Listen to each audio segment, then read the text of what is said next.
Thanks for listening and subscribing to the Clive Barker Podcast, the only podcast dedicated to the imagination of Clive Barker. In this episode, 218, Jose, Ryan, and Marcus are joined by special guest Peggy O'Leary to talk about Clive's 2002 young adult novel, Abarat. You might remember Peggy O'Leary, the teacher in Kodiak Middle School, who taught Abarat to her English class with help from Clive himself. Her class was featured in the companion book Beneath the Surface of Clive Barker's Abarat. This episode is sponsored by Don Bertram's Celebrate Imagination. Don Bertram's Celebrate Imagination shop is dedicated to benefiting the Arts in Medicine program at Texas Children's Cancer Center. Up to 50% of the proceeds support the program where artist Don Bertram volunteers monthly. Please join us in donating to the program at Texas Children's Cancer Center. There's a link in the show notes and on the main website at clivebarkercast.com that will take you where you need to go to get one of his art prints or art books and help out this wonderful program.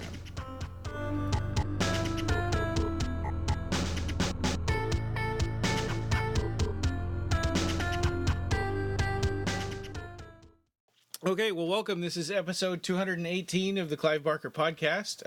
Today we're talking about Abarat, and we have a special guest, Peggy O'Leary. And Peggy, hello. you hello. Hey, so you were you taught Abarat in Kodiak Middle School, and Yes. even worked with Clive Barker on the curriculum. He was the magic that made it all work. Well, that's great. And actually, you and I kind of have that a little bit in common because I was a teacher in the bush. I taught in Night Mute in 98 through 99 school year. Very cool. Yeah, I remember at the job fair in Fairbanks when I was there, the guy at the Kodiak table was going, "Hey, we have a Safeway and our houses have bathrooms." Yeah. We have a Walmart now. Oh, wow. There you go. Pretty sure you're going to have a Comexo factory pretty soon. It could happen. Things are starting to look that way. That's right. So we also have Marcus joining us in today, Marcus Williams. Hello. Hey, Marcus. Nice to have you back. And, of course, I am Joe. And I'm Ryan. So yeah, it's good to finally get to Abarat. I think that we had talked about doing this, Peggy, when we first started the podcast back in 2012. I thought, I want to have, when we talk about Abarat, I want to have Peggy O'Leary on here, and I didn't realize that it would take us 7 years to get to Abarat. But now here we are. And that's just fine. Good things are worth waiting for. Yeah. Exactly. So can you tell us a little bit about what was the first experience that you had with Abarat when you read the book and why you decided to start teaching it to your class of students? Oh, that's a pretty easy one because I've covered this a number of times. I was teaching 7th grade at the time in Kodiak, Alaska, which is an island in the middle of the North Pacific. Mm-hmm. And our Scholastic Book Club flyers came in, and there was this really interesting looking novel with all these fascinating pictures on the cover by Clive Barker, who I knew was a horror writer, so it caught my eye right away. I thought, what is this? And I read the little blurb on the flyer, and it sounded fascinating, and it sounded like a quest adventure with a female protagonist. Mm-hmm. And yet with enough other compelling characters that I wouldn't have to just sell it to the girls. The boys would buy it too. And so I ordered a copy. And once it arrived, it took me about 5 minutes. Let me flip open the cover here. I could almost do this from memory, but yeah. Once I got to the storm came up out of the southwest like a fiend, stalking its prey on legs of lightning.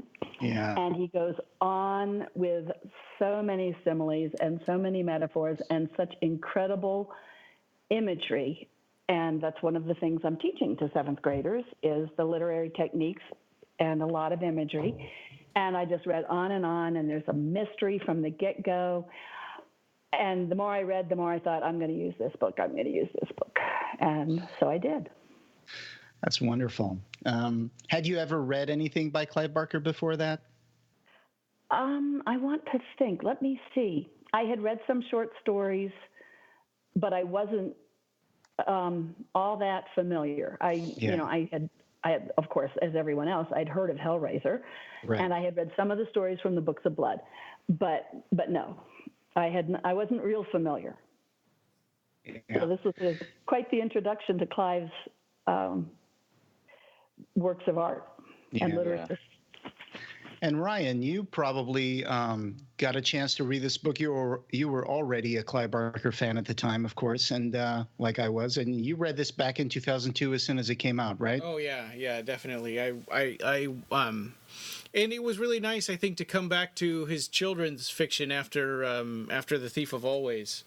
And except The Thief of Always felt a little more reserved, where it seems like with Abarat, he's kind of given himself license to just kind of go nuts with his imagination, and all of these crazy, impossible characters and settings and stuff like that, where The Thief of Always is a little more like, it's hard to explain. Like The Thief of Always just feels more like, Harvey goes to this magical place, but it's really all centered around one evil character, where go ahead. I was just going to say, well, Clive has even said, like, with The Thief of Always, it was a different experience. Well, Abarat was a different experience from The Thief of Always, because with Thief of Always, he'd written the novel and then drew the pictures for it, did the ink for it. Whereas Abarat, he'd painted the pictures first and then tried to figure out the story from the paintings telling him what they wanted to express to him. Right. That's fascinating. I'll jump in on that. I'm sure you all know, but he also was having a little bit of pushback from his publishers to go into another juvenile or young adult level of literature. And so he had things brewing, but as he said, pretty much old Caspar Wolfswinkel just grew on that canvas. And then, like you said, then the story was born from the paintings and pretty much told itself. Yeah, he was commissioned to do paintings for an adult exhibition, and when he was painting, he just happened to paint Caspar Wolfswinkel instead of what he was supposed to be painting, and he was like, "Oh, this isn't what I meant, but who are you?" And I saw that in the question and answer with your class there, that he had said that once he painted him, he's like, "Who is this guy? He's wearing a yellow suit, and why is he wearing 5 hats?" And so it's interesting kind of genesis for an entire world of stories. Right. And can you imagine a group of 7th grade students being able to ask, and I want to say, their author, because that's who they consider Clive to be. He is our author, they would say. And they called him Clive. and they would come every year. Every year we did an audio conference, and they would come up with questions, and he would answer their questions. And the passion that he had for this story was, and for his characters, and for the kids he was writing for, it was really amazing, and you could tell. It's really wonderful. So can I ask you, when did you start teaching Abarat to your class? Was this around 2006, 2007? I think it was the year 2007, but I can't swear to it, but I believe it was right around in there, 2007-ish, and I may have taught it one year, just creating there were no materials. There were no teaching materials. Believe me, I looked online and there wasn't much there, a few reviews and stuff. And so I was creating my own unit, and I'd been teaching for a long time, so I wasn't having too much trouble. But there were so many questions the kids would have, and so many questions that I had. And maybe this is a good time to get into this. So I went to the website and I saw the email address for Phil and Sarah Stokes. And so I sent them an email asking, explaining what I was up to and asking, would it be okay if I somehow corresponded with them and through them to Clive to get some answers to questions we had about the novel. Oh. And that's the Q&A session that's in the Beneath the Surface of Clive Barker's Abarat book? I think that was a later one. Oh, okay. I have Questioning Clive. Yeah. Questioning Clive was, I think, one of the later sessions. Mm-hmm. But I couldn't actually swear to which one it was because I taught it for about 8 years, and every year we did a Q&A. Only 1 year did we try a Skype, and the reception was so bad that we just decided the audio conference, the telephone conference was working great, and the kids would just march up to the microphone on the table. Yeah. Mm-hmm. And they would ask Clive their question, and then he would answer. And we did send him a list of the questions in advance, which was fine. That made them better, and that gave him time to, think about it. Because sometimes you go, gosh, I don't really know why I did that. So this gave him that opportunity. But I want to throw this in, and when you edit it, maybe you could put it wherever you want to, or even edit it out. But I sent that email to Phil and Sarah, just hoping they would say, yes, send us questions from time to time. 3 days later at school, it was lunchtime, or maybe my break, I'm not sure which, and I got a phone call from the office. Peggy, you have a call. And I said, oh, okay, thinking it was probably a parent. So she put the call through, and I hear, hello, Peggy, this is Clive. Oh, nice. So my initial reaction was, okay, who's pulling my leg? Yeah. But, it's kind of like when your brain is doing two things. Part of me was going, is this a joke? And part of me said, this is Clive Barker. Yeah. And it was. And so we had a wonderful conversation, and you can just imagine how off the charts thrilled I was. And that's when he said, not only would he be delighted to answer our questions, rather than going through Phil and Sarah, why didn't we just text them back and forth? And so when the kids had questions, I would just text them to Clive, and he would text his response, and I would print those out and post them in the classroom. So there it was, right on the wall. Their messages from Clive. That's really amazing.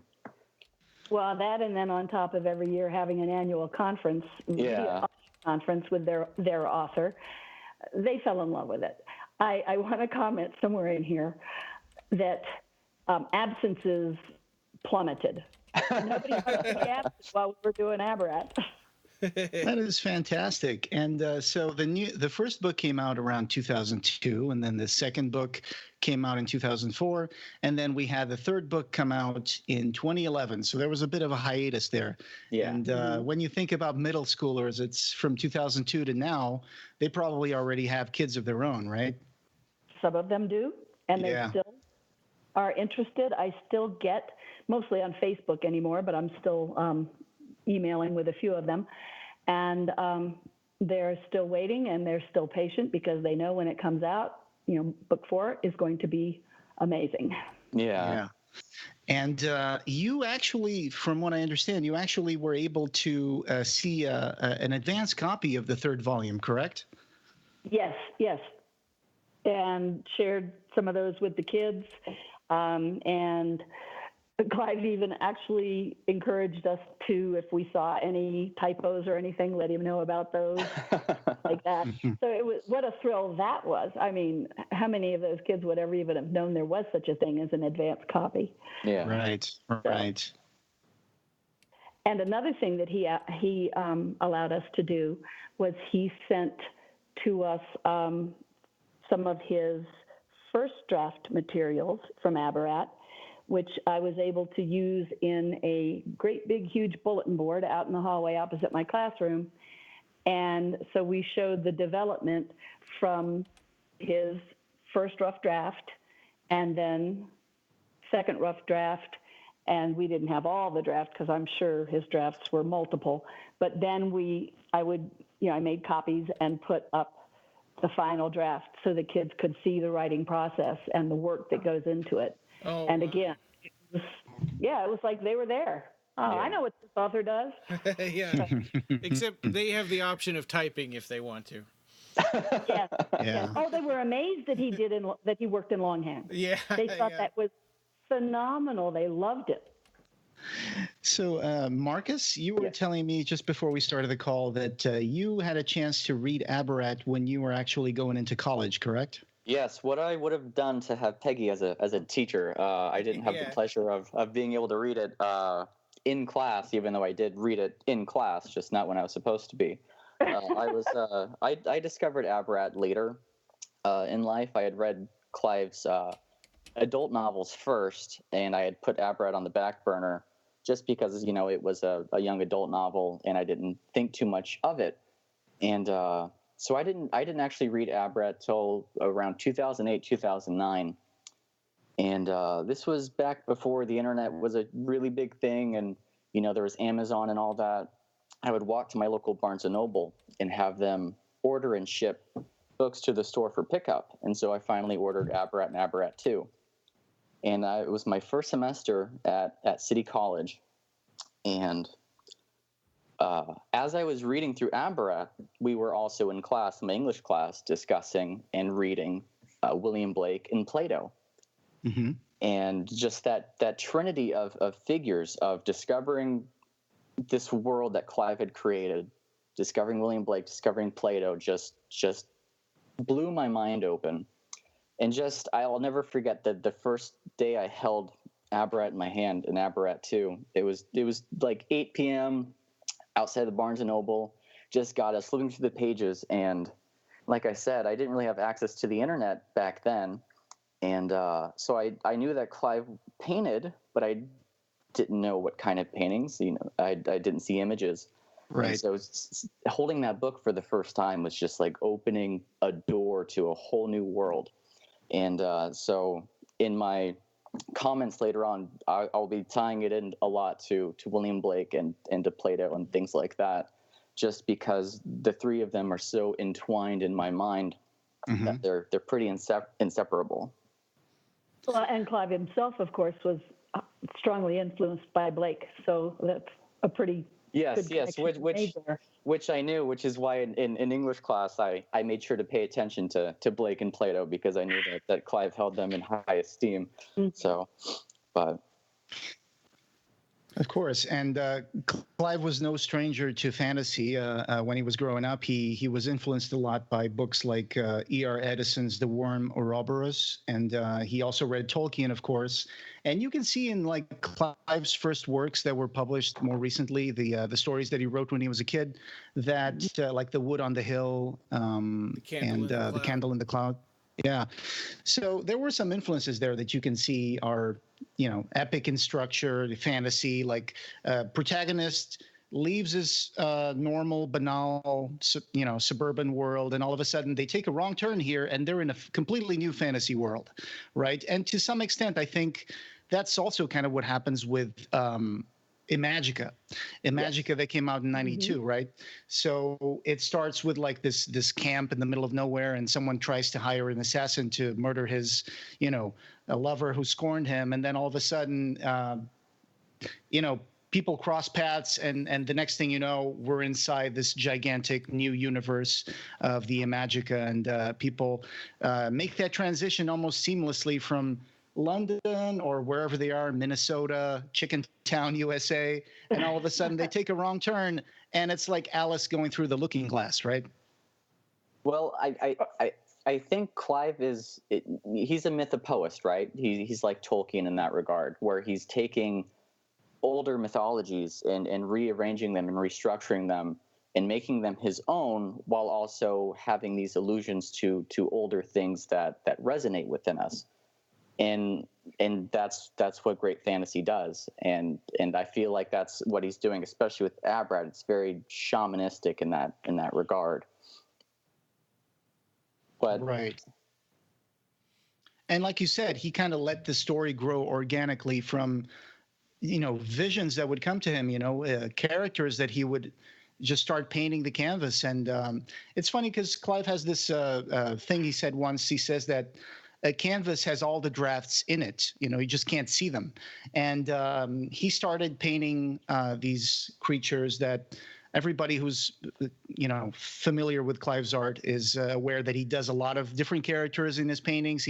It's some guy with markings on his face, or he's got fancy clothes, or there's some fantastic mountains in the distance, and it's always like a window into a different universe, right? Yeah. It's so he started working more, coalescing. This Book of Hours was the original working title for the Abarat. Around the late 90s, I think that he made some sketches here and there, and he was kind of putting that aside, like, I'm going to work on this later, around as early as maybe 96, 98.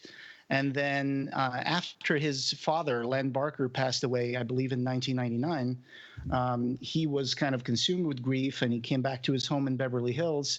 And he had about, at this point, 250 canvases of artwork that he had started painting.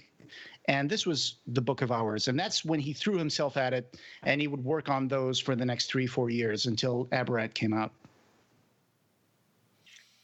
Did any of you guys feel any of the how the publishers had the pushback to Clive doing a children's story? Did any of you guys feel that way, that hey, no, I'd rather that he got back to the adult oriented fiction instead? That's an interesting question. Well, for example, yeah, go ahead. Oh, I'm sorry. I just was clearing my throat. The comment I would make about that, though, is, of course, as I said, I hadn't read a whole lot of his work, but I honestly do feel that Abarat fits right in with his adult work. Obviously, you don't want your 14-year-old reading, some of the adult work, but right. The themes, even a lot of the characters could fit into some of the other books. Mm-hmm. It's very consistent, I think. And I would sometimes, as I was reading and rereading for 8 years, and I've reread it again, and I was reading some of the other works, Imagica and Weave World, and of course, you guys can just imagine how my mind was being blown, which was wonderful. And yet, as I would read them, I would think, well, yeah, that's really similar to a theme or a characteristic that I would see in Abarat. It's like some of these same characters could grow up. Maybe Candy could grow up and find her way into one of the other novels. Well, and actually, as Clive has said, things are going to get darker. And, I think the conflicts and difficulties that she faced in Abarat 1, as things go into Abarat 4 and 5, are going to be a little bit more related to some of his other work. Yeah. Anyway, I was also going to say that what I mostly saw from Barker fans was that they just accepted this right in. I do remember seeing some comments. I want him to finish the books of the art, and da-da-da-da-da. Well, yeah, we all feel that way, and he's only one man. He's only got, I wish he had all these different arms that he could write all at the same time, and I think he tries that. But you can only do so much. Yeah. So, I think it fits. I think it fits right in there, and I'm going to stop talking now. Well, going back to what you said really quick about the characters, I mean, I think about that a lot, that there's the hero, and there's always one villain that's redeemable, right? Like in this case, we've got Christopher Carrion might be redeemable, and there's one villain that you just can't, that can't be reasoned with, that's beyond hope of redemption, which is like Mater Motley. And then you have these creatures from beyond that are going to want to kill everybody, make everyone go crazy. Like the Oviates, or or from the Great and Secret Show, the Ead Ouroboros. Right. Or the Requiacs in Abarat. Yes. Mm-hmm. And then in the Nephari, is that how you say that word? Mm-hmm. Yes, yes. Are they also not like aiming? Oh, yeah. It's been a while, Right. but yeah, right. I think they're also like not going to be redeemed. I don't think. Yeah. Of course. And you mentioned Weave World, and that there are some characteristics in Clive Barker novels that sometimes seem to be echoes of things that Clive likes to bring into the story. One is, of course, the female protagonist that features in a lot of his work. And then you have stuff that comes from the things that are dear to Clive, like he grew up in Liverpool by the sea, and of course the sea it has a very important role in Clive Barker's work. He talks about the Sea of Dreams, the quiddity in the Great and Secret Show. Yeah, which is an amazing concept right there for fantasy. Yeah, absolutely. Even Weave World, when the fugue carpet gets unraveled and like a literal carpet, right? It gets unraveled and takes over a section of the city, and it's almost like the ocean of the Abarat, the Sea of Isabella, coming into Chicken Town, right? It's there's a lot of parallels there that we often bring up in the Clive Barker podcast when we're discussing different books, and we say, hey, this is kind of similar to that, and it's a female protagonist as well, and of course, the Abarat is totally a hero's journey for the protagonist, whose name is Candy Quackenbush. Of course, she has the call to adventure in the first volume. She is living in Chicken Town, Minnesota, which could not be a more bland and nondescript location. When she tries to look for the story of her city, she discovers that there's really nothing noteworthy in the libraries or anything that says that, well, this is just, we have chicken farming here and that's it. And otherwise, it's like the Douglas Adams description of Earth, mostly harmless. So, yeah. And it's kind of soul-sucking too, though. Yeah. Sure. Yeah, of course. Because it's a place that relies on simply exploring chickens and it's not a nice place to live when you have chicken farms near you, because it smells and there's pollution, and the entire city kind of relies on that industry, and sometimes people can lose their job, and like Candy's dad, and then there's really not much around some people hate this word, but the flyover, that would lead people into like, I don't have a future here. So, and Candy definitely feels like she doesn't have a future, right? Yeah, she's a misfit. Yeah, she's an outsider to her town. Right. Mm-hmm. And then, like the good hero's journey, she gets the call to adventure almost unconsciously, because she has a bad experience with a teacher.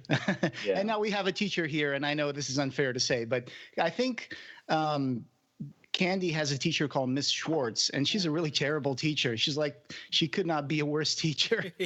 And actually, I think Clive mentioned in an interview that he actually based Miss Schwartz on a teacher that he had that he didn't like terrible. Either. That's terrible.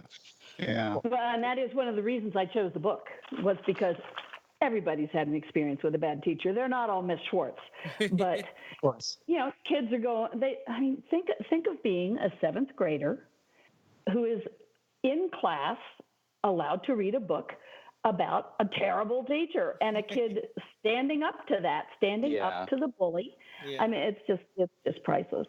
Well, the other thing I wanted to say about Chicken Town is, if you remember toward the end of the novel, well, it's almost at the end, where everything is kind of settling down in the denouement, and then she has that horrible nightmare about Chicken Town. Yeah. And her dad has brought the chickens even into the house. Yeah.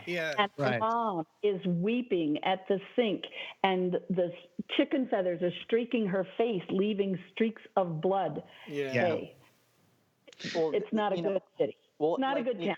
Yeah, well, unconsciously, that's Candy's biggest fear, right? That's her fear made realized. She lives in this town that's in the middle of nowhere, where it seems like she can't follow her dreams. She even the street that they live on is called Follow Well Street. Follow Well. It seems like It seems like everything that Clive has constructed is trying to force Candy into this box. The town's economy revolves and exists around the chicken factories, and it seems like society is just demanding her to be just like everyone else and work in the factory. And, that's kind of like what her teacher insists too. And she's supposed to be this cog in a machine, and she rebels against that. She doesn't want to be a factory worker or an automaton or a stitchling or, like any of those mindless drone things. She's a dreamer. Right. She's a rebel. She's an outsider. And as you guys said, it's a call to adventure. Uh-huh. It's also fate. It's also providence, as John Mischief states later, and she gets swept away. One of the most meaningful sentences in chapter 3 is when Miss Schwartz turns to Candy and says, "Why can't you be normal?" Yes. And that's that oppressive idea that you have to conform. That sometimes if you have a bad teacher, we've all had good teachers, right? I would say we always had more good teachers than bad teachers, but I think the bad part of institutions is where they try to make you conform. When they try to take away your color, they try to take away your individuality, and that's what I think that sometimes that's what defines a good teacher apart from a bad teacher. Is a bad teacher tries to make people just conform and just memorize things and just become cogs in the machine, whereas a good teacher will make you question the world, will make you open your eyes and want to know more, right? Once you want to learn when you have a good teacher, whereas when you have a bad teacher, it's like, oh great, I got homework to do, and so there's a saying, the nail that sticks out gets hammered down, is a Japanese saying. Oh, okay. Yeah. Well, I think Candy has a lot of Clive has a lot of relation to Candy, in that Melissa, Candy's mother, even says that she's a bit morbid and that you didn't get this from me. And I think Clive could definitely relate to that, as a kid growing up and drawing monsters and the like. And I could relate a lot to that as well, which is why I love this book so much. Mm-hmm. One of the things I find amazing is that usually Clive tells us how a place is so boring and so nondescript, but then it turns out that it's actually, has a secret, and the secret is like super fantastic. Yeah. And in this case, of course, is that Chicken Town didn't call itself Chicken Town all the time. It used to be called Merkit because it was founded by this guy, Henry Merkit, and basically his horse. Yeah. Go ahead. I was going to say because his horse died in that spot, and he decided, well, this is as good a place as any to start a city, and that's where he created Merkit. And it actually, we'll find that later in the book, it was a nexus between the Abarat, the archipelago of the Abarat, and the Hereafter, which is the name that they give to our world, our cosmos. It's called the Hereafter in the Abarat world, and so Candy's call to adventure is almost an act of denial of being told to conform. Like, go to the principal's office, tells her teacher, and she's like, I think I'm just going to run out of the school and I'm going to go. Yeah. She doesn't know why. She doesn't know anything. She just has these visions of waves in her head. And that's kind of the call to adventure there. And then, of course, there's always the supernatural aid and the threshold guardian in the hero's journey. And that's what she discovers. She runs into Chicken Town, which is basically a one-horse town. And she kind of just finds herself walking out of the city into the plains, right? And she sees a cloud, and that's where she's going to find the supernatural aid, which is, of course, John Mischief. Yeah, an amazing character, isn't he? Yeah. Well, if I could touch upon the Hereafter, just the name of it for a minute. It means like an afterlife, a place that we go after we die. And it makes me think of the fact that people who live in Chicken Town are almost like ghosts of their former selves, an echo or a reflection of what could have been a more supreme and radiant life. I mean, it's, Melissa, Candy's mom, for sure seems to have that idea, and Candy can feel herself, if she doesn't do something, going down that path too. Yeah, and it seems like Melissa kind of gave up. Yeah, and it's kind of like that's what candy, could become. And having read this while reading Plato, it really reminds me of Plato's allegory for a cave, in which you have these prisoners who are trapped in a cave, chained to face a wall. And all their existence, all they ever see are the reflected shadows of a fire's flame. And they perceive these shadows to be reality. And it's only once they are finally unbounded from their chains and free to turn around and face the flame that's behind them, and then step outside and see the light and see the sun, that as William Blake once said, their perception is cleansed. The doors of perception are cleansed to reveal to them how the universe truly is, and that is infinite. And so it is, as you said, Jose, it's when she gets here and she sees the supernatural elements and she meets John Mischief, and the journey starts, that her doors of perception are cleansed and that she's opened up to this whole higher reality that is not abstraction of shadows of earth, of these ghosts and this solemn side of things, but this whole beautiful, weird, crazy, wonderful world. Yeah, of course. And like you said in the cave allegory, one of them gets out and he finds out that, hey, there's some torches out there and there's a whole world out of the cave. Yeah. And then when he comes back to tell the other people, they will kill him. Yeah. So, well, that's like book 3. That's like book 3, right? Yeah.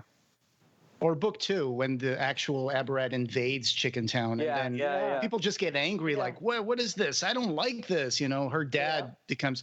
Anyway, so you said you had Imaginer 6, right, Marcus? You had something there about the beginning of the book. Yes, so in Imaginer 6, in the introduction, a lot of it is about starting from Clive's paintings of Abarat. And to tie in earlier to the remarks of it being reminiscent to things like C.S. Lewis's Chronicles of Narnia and such, Clive has a quote in which he says, quote, "Since I first read C.S. Lewis's Chronicles of Narnia, I've wanted to create a fantasy world of my own, filled with characters and creatures who originated in my waking dreams, a world I could describe in both oil paint and in words, which would be the setting for a series of epic adventures. Abarat is that world, my Oz, my Narnia, my Neverland. I believe we, that is HarperCollins and myself, will be making books resembling nothing that has ever been produced before." And the Stokes also chronicle the creation of Caspar Wolfswinkel, who we see in this first book, saying, "The enigmatic yellow-suited figure, watched by 2 curious cats, set down by Clive on canvas in 1996, was the catalyst for a creative act that, more than 20 years later, continues to fire its creator's passion.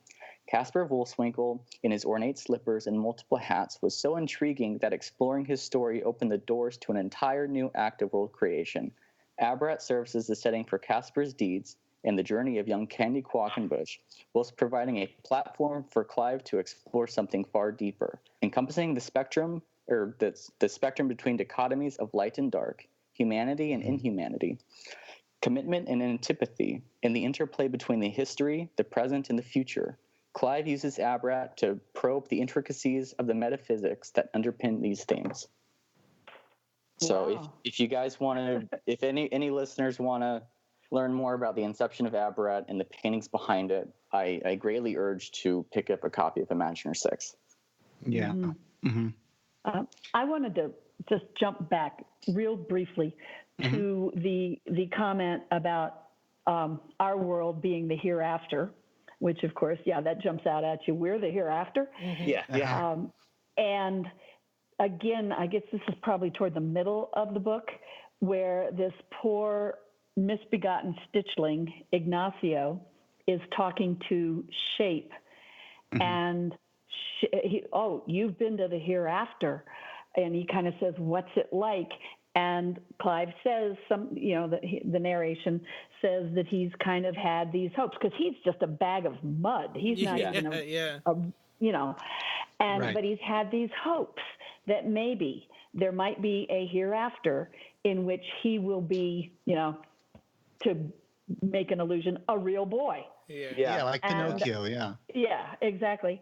And of course, Shape is disdainful and insulting, and pretty much turns off the light for Ignacio. and then maybe a page later, Shape himself is talking to Carrion about something in the same kind of plaintive way.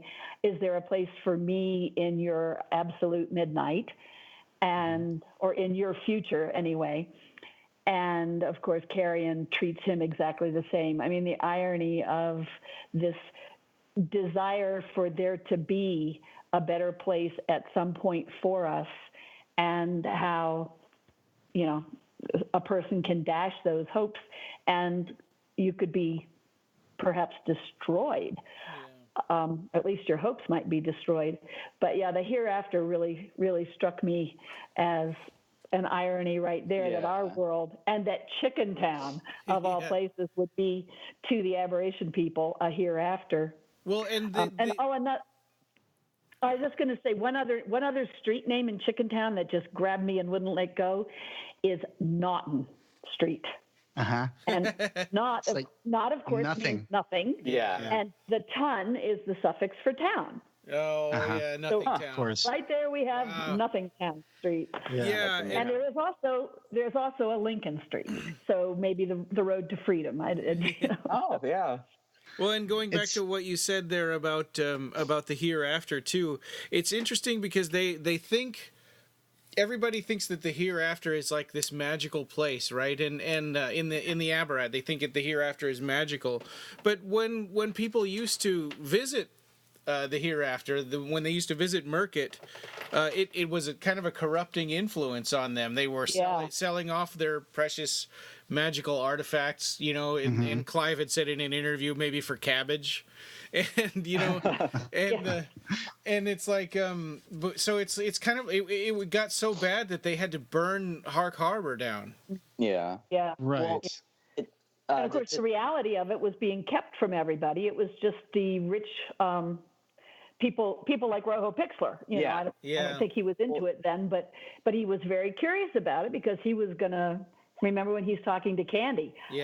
Tell me about your world, because he wanted to do the exact same thing all over again. Well, and he says he wants a new place, and she says, to conquer. He's like, no, conquer. No, I'm a businessman. I just want to.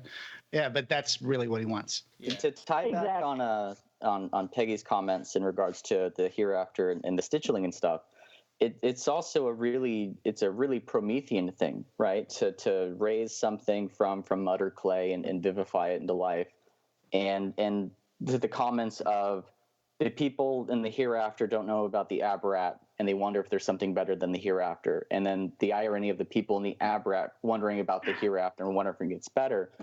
It's a lot, and to go back to Peggy's comment also about the stitchling, in its fledgling final moments, it's like the supplication of Adam to his creator in Paradise Lost of, did I request thee maker from my clay? It's the supplication of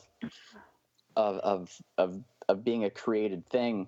Right. It's the existential question, like, why am I here? Why did you put me in this world? Yeah. And being denied the knowledge of all of that. In Abarat, I've found so many ties to forbidden knowledge and light and fire, which are all from the allegory of the cave to Prometheus in Paradise Lost, these things. And it's only when Candy is given the knowledge of, there's many moments where Candy is given certain knowledge that was forbidden to her, of all knowledge that was forbidden people in the hereafter, or knowledge that's forbidden people in the Abarat, things like that, that I found really, really fascinating. And he's not even supposed to be there.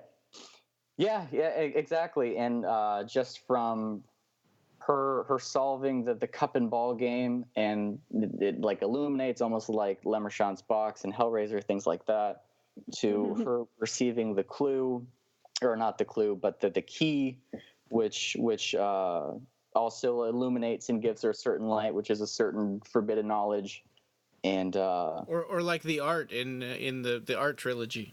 Yeah, and like there's the scene where later on she steals pastries, and the character, I forget his name, the almanac. Clef, right? Yeah, Sam. Yeah, Clef. and he's like, I saw that, and so she gets the knowledge of the Abarat from the almanac because she stole a forbidden fruit that I'm tying it together in my head, but Yeah. I see a lot of illusions like that. Yeah. Well, and the Phantomaya get her into the 25th hour where nobody's allowed to go. Yeah. Right. Yeah. And if I could bring up something about how the time goes by in the Abarat that we haven't touched yet. It's like every island of the Abarat is a single hour. And when you go to that island, it is that hour. That is the time there. Yes. So if you go to the Nons, it's 3 o'clock. It's always 3 o'clock. So if you go to midnight, it's always dark. It's always midnight. And Ignatius is talking to Shape, like you were talking a while ago. And Ignatius is kind of a special stitchling, too. He's the only one who still can have the pleasure of eating because he still has some human parts inside his bag of stitched mud. Mm-hmm. So the reason why he's thinking about the hereafter is like, maybe I can, get healed and turn myself into a real boy. And one thing he says to Shape, I think he asks him, I heard that time goes forever in the hereafter. Oh, yeah. Yeah. Which is interesting. I had here in my notes that in some ways, the Abarat and our world, people think, well, how is it going to be just the same hour in every island? That's kind of a strange concept. But it's like when you think about our world, in the hereafter, which is our world, of course, we live in a universe that's composed of space-time, and space-time allows you to travel in time as well as space. So when you travel in space, you're also traveling in time to some extent, of course, with relativity and all that. So it's not that much of a stretch to think of that time being interlinked with space. It's just that in Abarat, it is absolutely linked to space. And so that's an interesting idea there. And if you want to go through time, you have to physically move through time. Yeah. From one island to another. Yeah.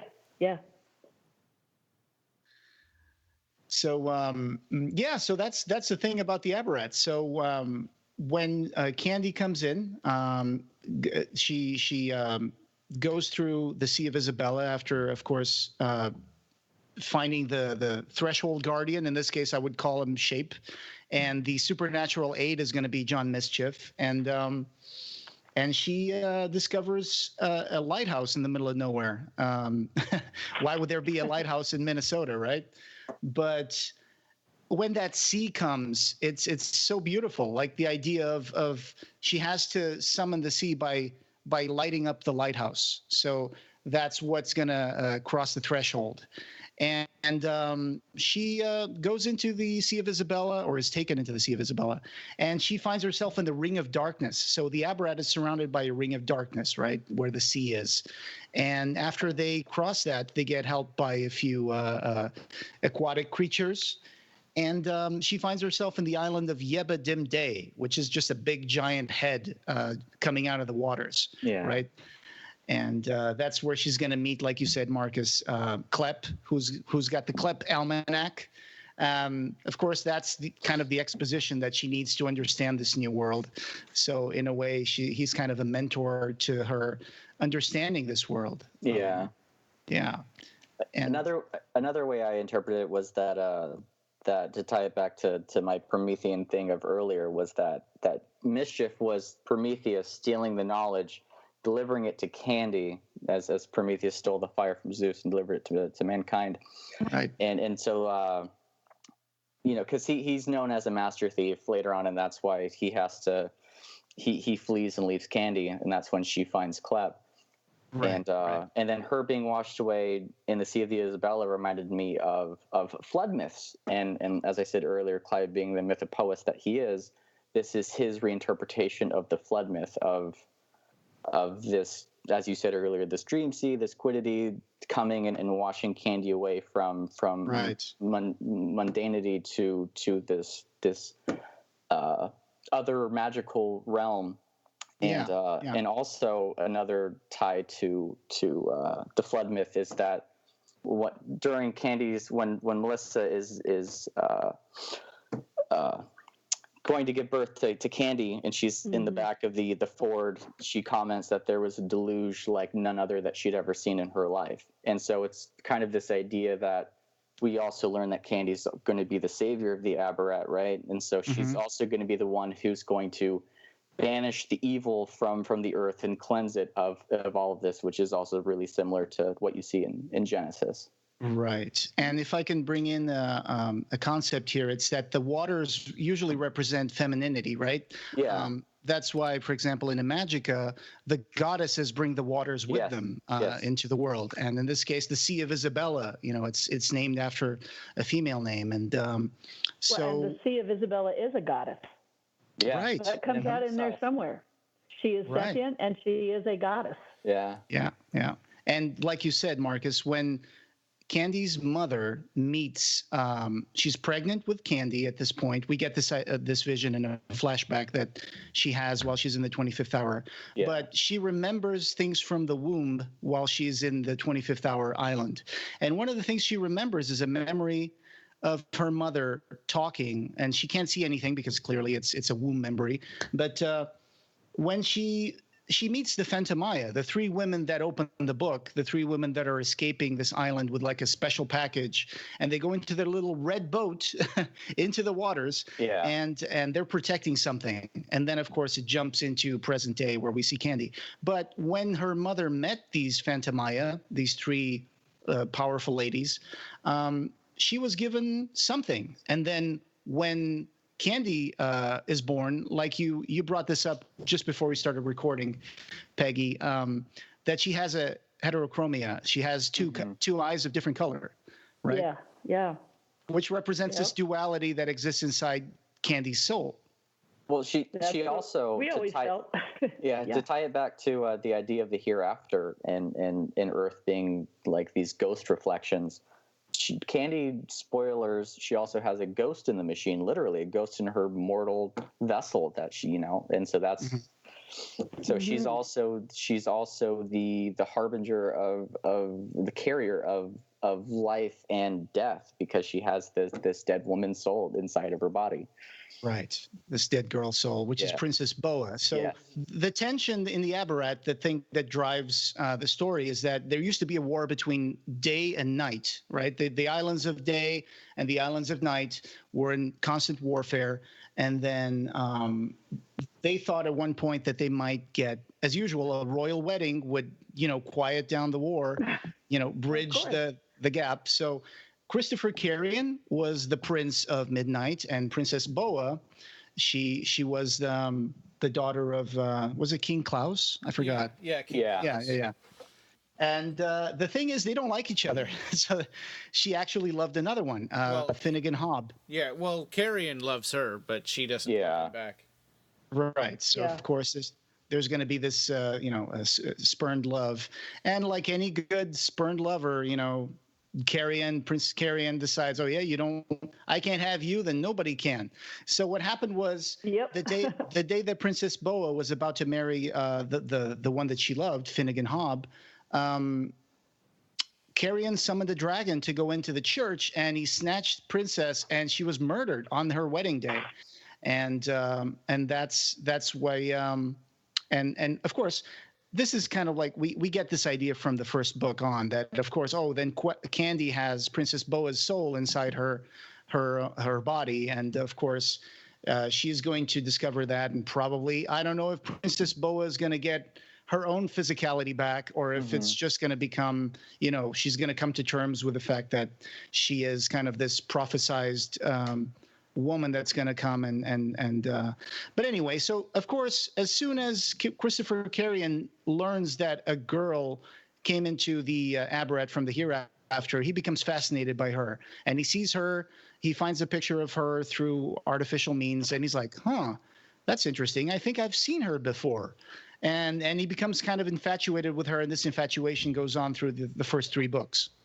Well, and the dragon that he summoned even was even royal family. Gravania pavonine was a dragon that was part of a royal dragon family also. Yeah. So the thing about the Abarat that I think was really amazing was that it eventually created a spin-off website from Revelations by Phil and Sarah Stokes, and they created a second website called The Beautiful Moment, right? Which is all about Abarat and the Thief of Always and the stuff that's more appropriate for younger readers. Yeah. And Peggy, I think all of your study materials are actually in that website available for people if they want to read those, right? Oh yeah, they've been there for several years.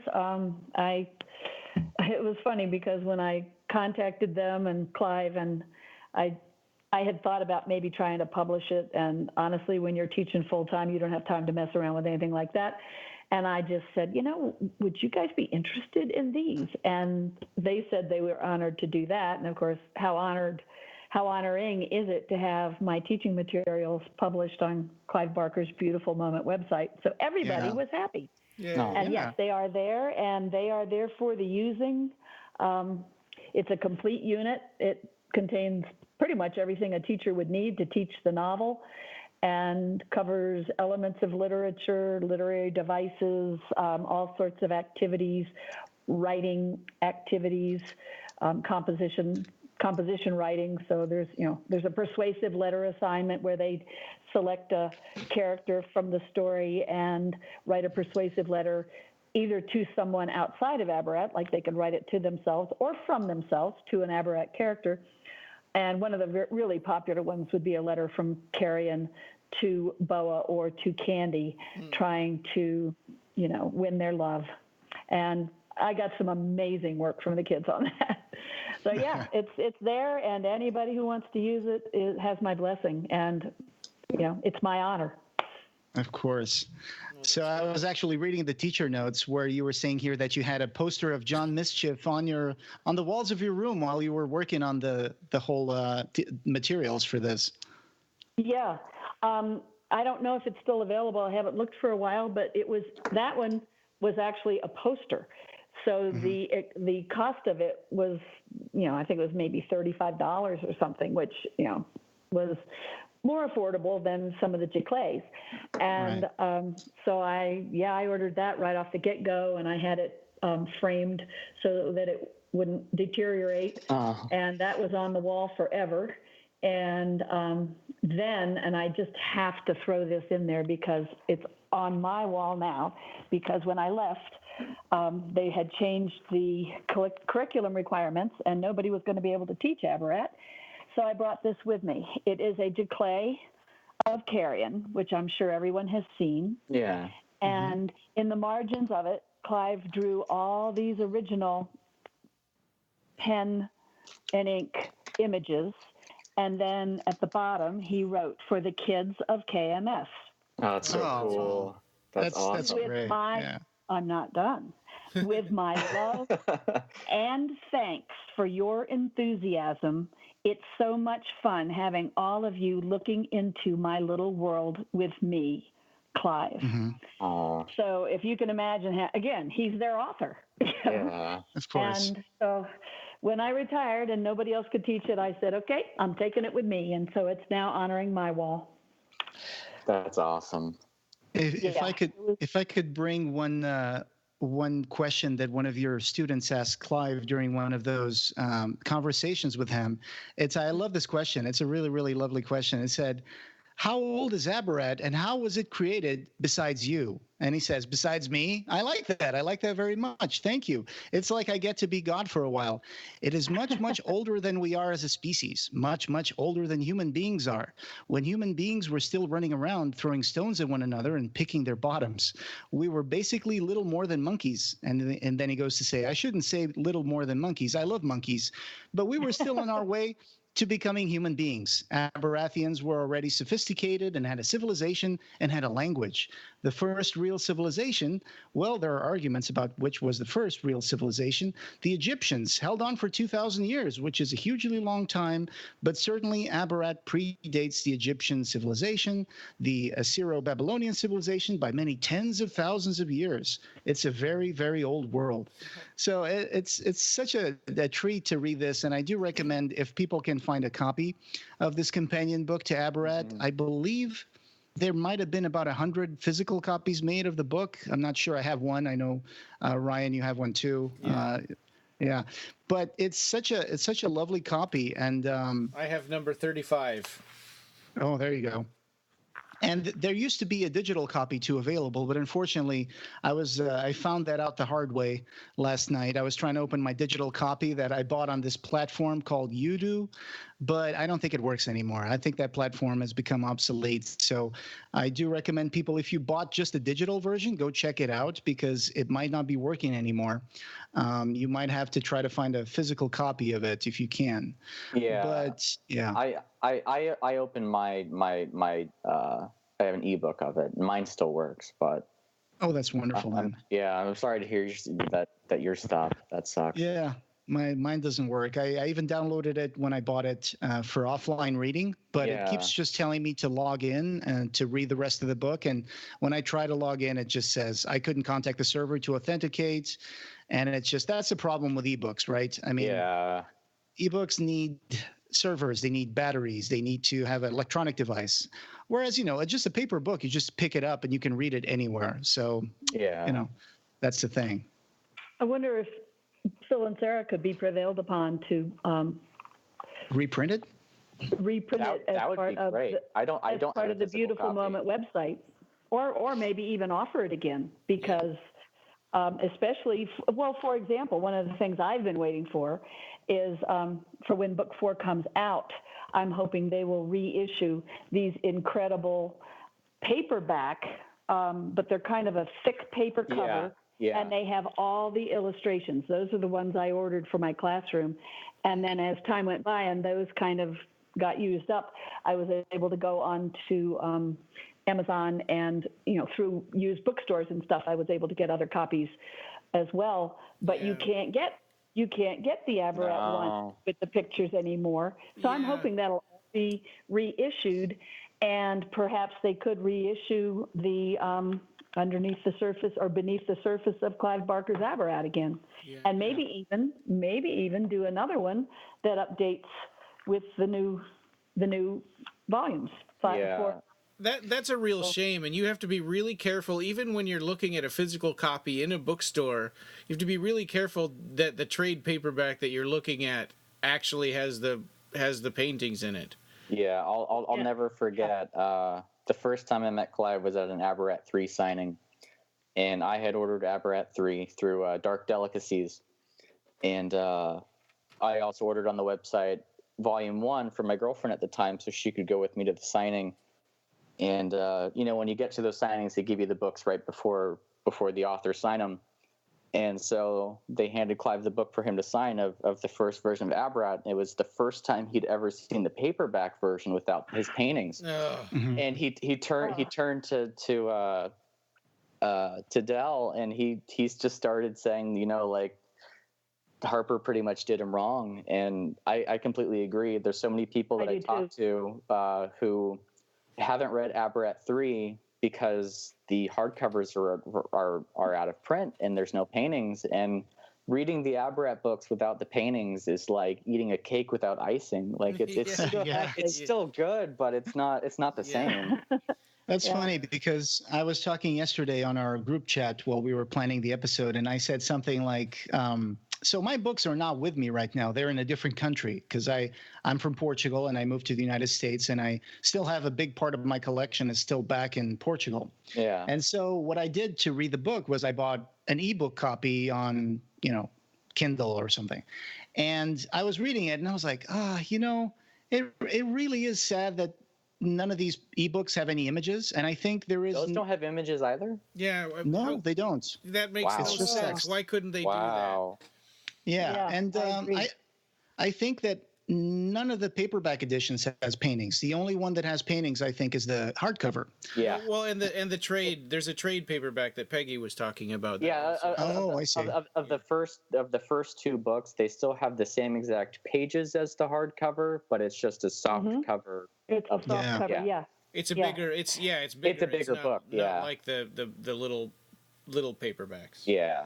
Oh, that's good then. Okay. Well, while I would love to see them reissue when book 4 comes out, and just so a person can buy a whole set. But if you are looking for one with the paintings, you can go, I'm probably saying something you all know, but you can go to Amazon, and where they'll have other sources to buy things, not Amazon itself, but the used bookstores and stuff. I must have bought a dozen copies. Some of them were hardcovers with the illustration. One of them is a first edition, which was nice to have. And people take them to the used bookstore, and then the used bookstore offers them, and they were going for like $5 and stuff. Which I don't know. I don't think that's happening anymore. No. But you could try that, and if you make sure it's got the illustrations, there were at least, and again, it's been several years since I've needed to buy more copies, and that was book 1. So I don't know if books 2 or 3 that would still be available. And that breaks my heart to hear, because no, they are not the same book without that's part of what makes the magic of the story. And that they're his paintings. They're not something that he had an illustrator do. These are the ones that came out of his imagination, and they are telling his story. Literally, they told the story. It's a perfect vision of what the author wanted to do, and he put those in there. Just like Marcus, you mentioned Blake. Just like Blake illustrated his own poetry and works, Clive did the same for this one. And have you guys? I mean, I know Ryan, myself, and Marcus have had a chance to look at these paintings in real life in Clive Barker's studio. Did you ever get a chance to visit Clive and see these paintings for yourself, Peggy? Oh my gosh, yes. It was not long after we had that initial conversation and I want to say, actually, Clive brought it up, saying something like, well, you really need to see them in person to really get the sense. And I responded, would that mean that I'm invited? And he said, absolutely. So I went down there, and it was beautiful. I mean, he was so busy, and the people who work with him and try to make it so that he is not overwhelmed were saying, well, maybe she could visit for 15 minutes or so. And Clive said, no, she's coming in. She's visiting. And actually, my sister was with me as well.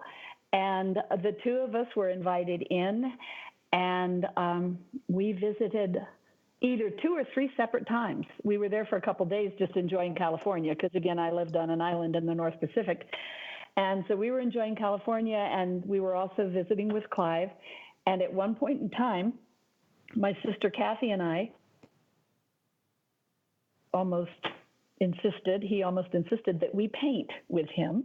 Oh, wow. Whoa. And it told us we could have any canvas we wanted. And I'm thinking, oh, my Lord, I am not an artist.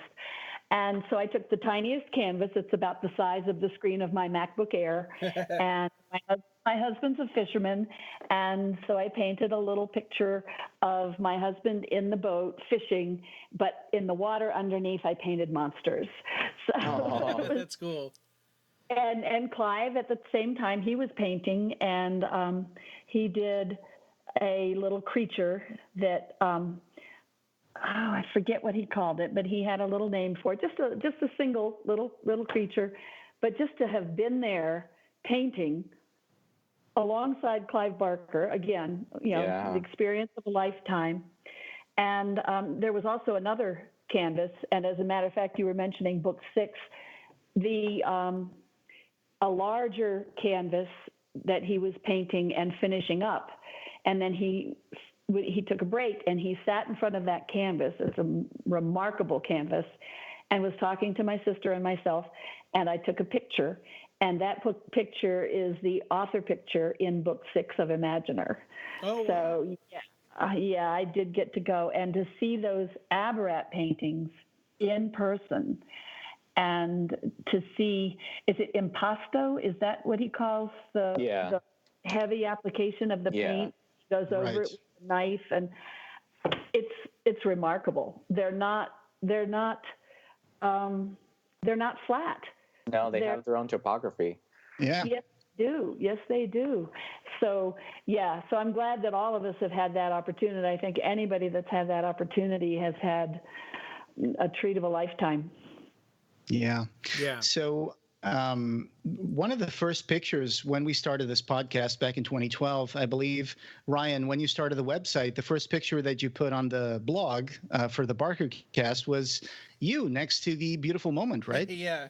Yeah. And actually, that was right around that same time that Marcus was talking about the signing for Abarat 3. It was 2011. Yeah. I went to the Book Soup signing, and then I got invited up to the studio. That's awesome. It's such an experience to be in the studio and see. When I visited, it was like in 2013, I think. That's when we went there. I think 14, right after the night 14. read. Right after the night read director's cut.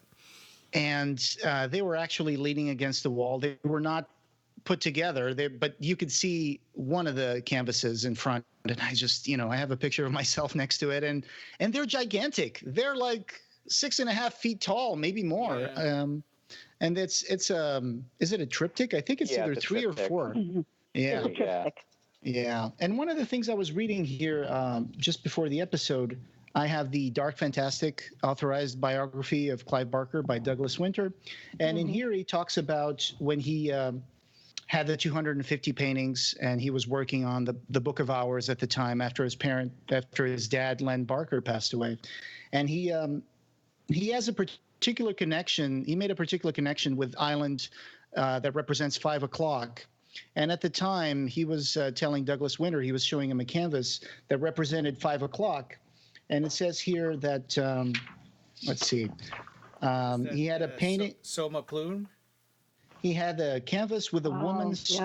Yeah, he had a canvas that depicted a woman struggling with an image of death. And that was going to be called 5 o'clock in the morning. Because that's Speckle Through. Yeah, he made that painting with the woman struggling with death and called it 5 o'clock in the morning because his father passed away at 5 in the morning. So that's how he connected that to his own painting and his own theme for that. And but yeah, it's very, very humbling to go into a room and see all these paintings. And I think when he was talking to HarperCollins, one of the things that he did was he tried to hang up as many paintings as he could around one of the houses that he owned in Beverly Hills. Yeah. And he was bringing in people like Jeffrey Katzenberg or Steven Spielberg was there, David Geffen from DreamWorks, SKG, and he wanted them to come in and visit his house, look at the paintings, and he would pitch them, the property, the Abarat property, and see if they wanted to do something. Yeah. Yeah. Oh, go ahead, Jose. No, I was just going to say, and that's when we all remember, I think, at the time when Abarat 1 and 2 came out that, this is going to become a movie by Disney, and they've optioned to take the rights to Abarat and make a film. And for the next few years, people were like, when is the Disney film going to happen? When is the Disney film going to happen? And then we eventually discovered that, well, it's not going to happen because we don't have the 3rd volume done yet, and it's taking too long. And, it's not going to be a quartet anyway. It's going to be 5 books now. And then we're in kind of a situation that's kind of like a Game of Thrones situation where people are like anxiously waiting for the next book. And, it's when is it going to come out? And he's still working on it. He's still drawing. He's still trying to get, I think it's called Kier Rising. It's going to be volume 4. Kier Rising, Yeah. And then the 5th book, I think it's going to be called The End of Time or something. I think that's the working title at least. Yeah. So I have a quote here from Clive talking about showing the paintings and stuff, like you were describing, Jose. He says, quote, "Showing the pictures to the studios was one of the greatest experiences of my life. What was wonderful was having these folks come into my house and look at the work. And when they came in through the door, instantly they got it. It was really quite an exciting time in my life. I was showing myself as I am, not the horror meister they often invited into their ranks, but somebody who dreamt with his eyes open. I think they liked seeing that part of me, and I liked them seeing it." Yeah. That's wonderful. That's beautiful. Yep. I think was there something that he commented at one point and I may have made this up in my head, I don't know, but that because it was taking him a long time to create this, if they went ahead and made the movie right away, the actors would all be completely grown before the story was done. Yeah, and especially Candy. I think that was the biggest concern. Because they wanted to do like a theme park and everything, didn't they? I think so. They had very grand ambitions. Yeah. If you get Imaginer 6, there's actually a picture of the coin that Disney gave him to commemorate their coming together. But yeah. Somewhere in an alternate universe, all of that happened, and there's the movies and the theme park and stuff. Yeah, well, Disney, after he was taking a while, said that they would, to renew the contract, they weren't going to give him any money, and so that's when that fell apart. So, Peggy, real quick, can you give us a little run through of what were the themes that you had in your materials about Abarat? Sure. The main themes. You mean themes in the story? Yeah. We of course there's a wealth because it's a huge epic, but I have to say, to me, the overriding theme is, of course, finding your place, finding who you are, and the coming of age, of course, which is a standard theme. But it's not quite that simple in Abarat. And let's see, some of the other themes, I'm trying to get into my head a minute. Let's see. Some characters. Friendship, the need to work forever, to work together. Right. Obviously, the theme of diversity. And that you need to accept people and value them for their differences. Right. And, again, with seventh graders, they were just like, well, yeah, So I thought that was pretty awesome. But, sometimes people, when they're older, they don't see some of those same themes. Let's see. So let's see, I already said search for identity. And faith and trust. Oh, and one of the things that struck us, and we would discuss this in class toward the end of the book, was how many times, in order to get from where she is, which is in dire jeopardy, to out of dire jeopardy, she has to pretty much make a leap of faith and trust into the darkness, and lo and behold, it works. Yeah. And of course, again and again, and the kids would, just jumping into the Isabella from the end of that dock. Yeah. And diving out of the darkness of the 25th hour.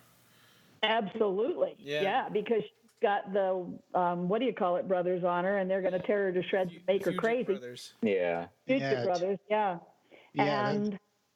And there's all kinds of other ones. I mean, the kids would make a list by the time we were done with the book of leaps of faith and how you have to. Oh, and there's one time she even says to Malingo, you just have to trust me. Yeah. And because he's saying, what are we going to do? What are we going to do? And she says, you just got to trust me. And she says, we are going to trust the Isabella. And so, I mean, not everyone is a dramatic leap as is into the Isabella and out of the 25th hour, but then and not as a spoiler or anything, and it's the pictures in my mind, I think it's her and Malingo, a leap off of a bridge. Yeah, book 2. To escape. That's right. Otto Houlihan, maybe? The crisscross man. I think so, and I could have the villain there wrong, but they just say, well, here we go. And they go. Yeah. So leaps of faith and trusting, and obviously dark versus light. Yeah.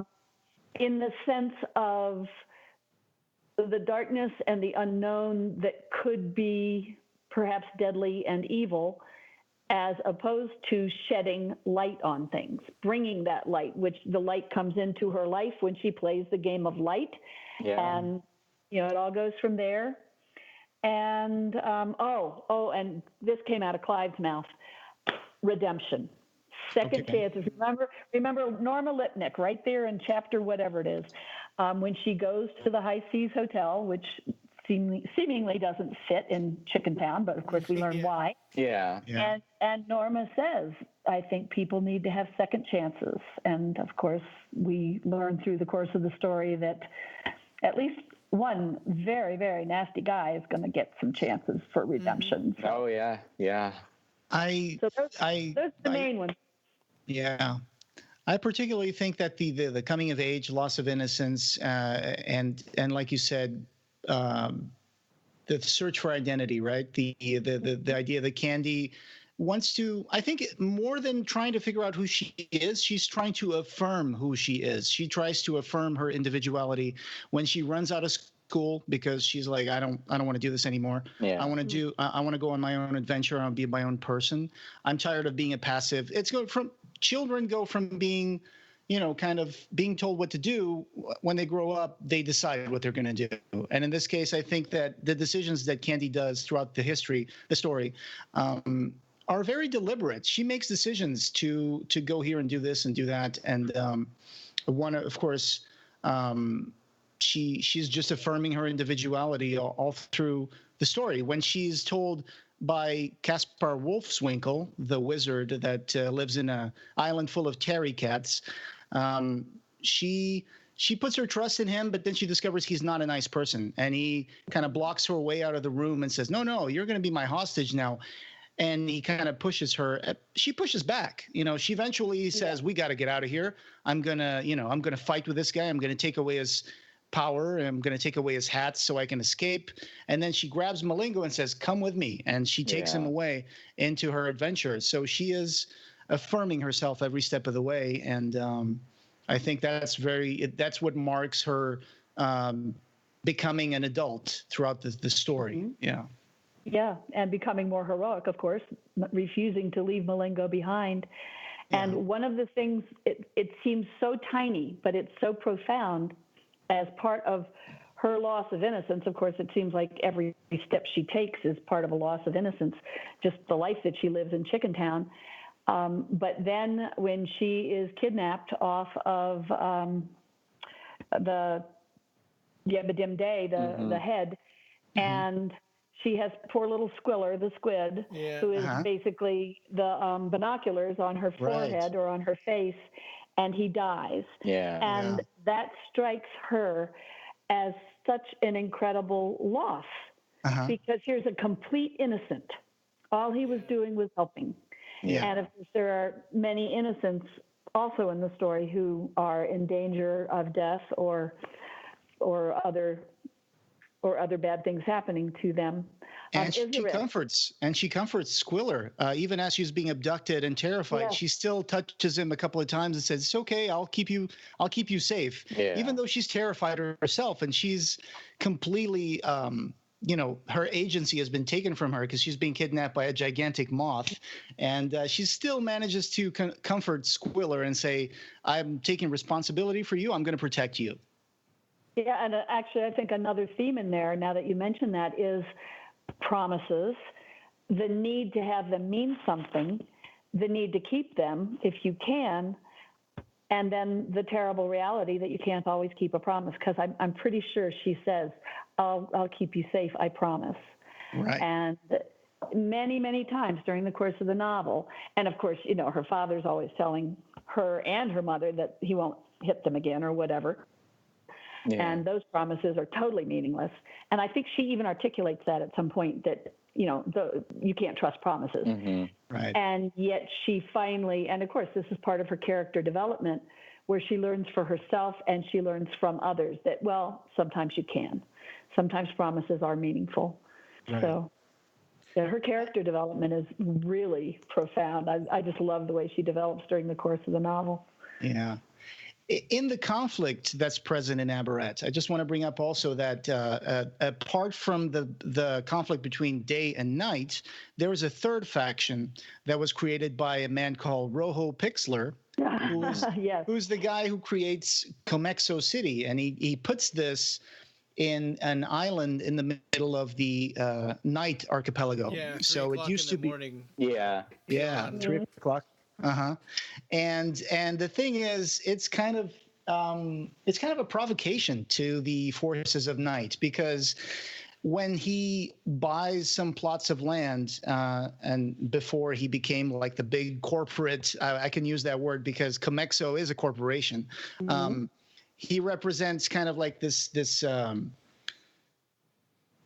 corporate businessman that wants to come in and wants to take advantage of this beautiful world and its resources and its magic. And he wants to take that magic to himself and warp it and work it into a product, right? He wants to work that magic into a product and sell that back to people. Yeah. So basically what he's doing is he's kind of doing what people sometimes do here in our world, which is, hey, here's a lovely forest. I look at the forest and I see a place of fantasy and adventure. Other people look at a forest and they think, man, look at all that timber. I can sell all that stuff and make furniture and start a business, That's Pixlr. Yep. Yeah, that's Pixlr. Yeah, absolutely. Yeah. Comexo City is also just like the crux of Abarat as a whole, right? It's essentially the war between light and darkness, day and night. Yeah. Because he's trying to make absolute day on an island that's shrouded in darkness. Right. So this is where, and why is he doing that? The thing that he's doing is because he knows that this peace probably won't last. And there is a prophecy, of course, in any good hero's journey, there's always a prophecy. Yeah. And it's like someone's going to come and change everything. Of course, this is Candy. Or it may not be her. I don't know. We have to wait until the story is done. But when someone comes, things are going to change, and change is never it's never a good thing, or it's never accepted well, I would say. Change can be a good thing, but people usually are resilient to change. And one of the things that will happen when things change with this coming of this someone is that the Requiacs are these gigantic, almost old god creatures, almost Lovecraftian creatures who live in the bottom of the Sea of Isabella, right? So they're these gigantic, shapeless creatures who are like the incarnation of evil. And they can't come up from the sea because the stars in the sky and the sun and the daytime, they can't stand that. But there's this idea that there will be a time of night wins over day, and there will be this absolute midnight, and that's when the Requiacs is going to come up, and they're going to eat, the Abarat. Yeah. So Pixlr knows this, and that's why he created this city that's completely lit up in the middle of 3 a.m. in the morning. And he wants to take advantage of all the magic that he can find. He's harnessing all this magic and books and stuff, and he's having them taken to his own island, and he wants that stuff to not be available to anybody else. He wants to be able to come up with the power to fight the Requiacs when they arrive. Well, so that's he's also kind of like the drug industry that we have now. Right? His panacea doesn't cure anything; it just makes you feel better. And then he's got the Comexo kid to keep you entertained, and so that people are just kind of subjugated in this non-violent way. Yeah, I mean, it's bread and circus, right? It's keeps the masses happy, and makes them your customers because they will buy your panacea. And instead of using old time remedies that could work, they just all that knowledge is being harnessed by him and taken out of circulation, so to speak. Yeah, one of the other important points about him choosing Pion to make his Comexo city is that Pion was also where, and I can't remember what it was called, but that was the home of Carrion's family. Of course, they live on Gorgasium, but they also had a mansion, the Night Mansion. Is that what it was called? I think so. The Night Mansion was on Pion, and of course, we don't know all the details. We find that in a later book. Yeah. But that mansion burned, after which, in grief, Carrion moved away from there and just stayed on Gorgasium. But when innocent Rojo Pixlr just said, "Hey, I'd like to buy where that was, where your Night Mansion was," and it's all, he just figured, okay, he's just a little kind of loser guy. I'll sell it to him, not realizing, and I mean, how often has stuff like this happened, that Pixlr had his other agents buying up property so that he basically owned the entire island of Pion. Yeah. And that's a real sore spot for Carrion, and they're not really very. So that's a real conflict there is between Pixlr and Carrion. Yeah.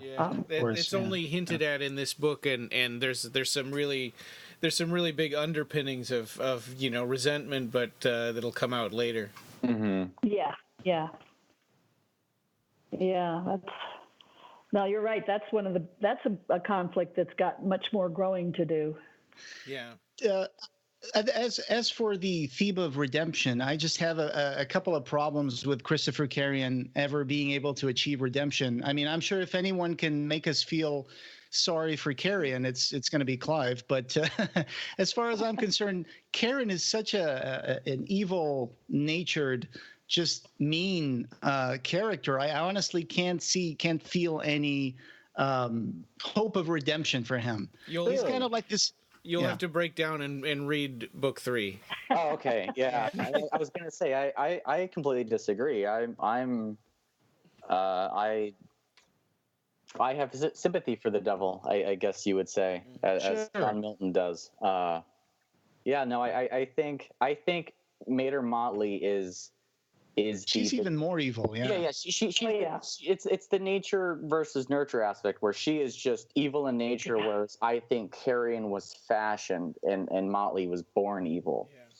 Because you find out that Carrion had a really tragic upbringing and sorts, and he's like stuck in this cycle of self-flagellation, where he's feeling his own misery and his own agony with his nightmares, and he's seeing the world through a prism of his own siphon nightmares, and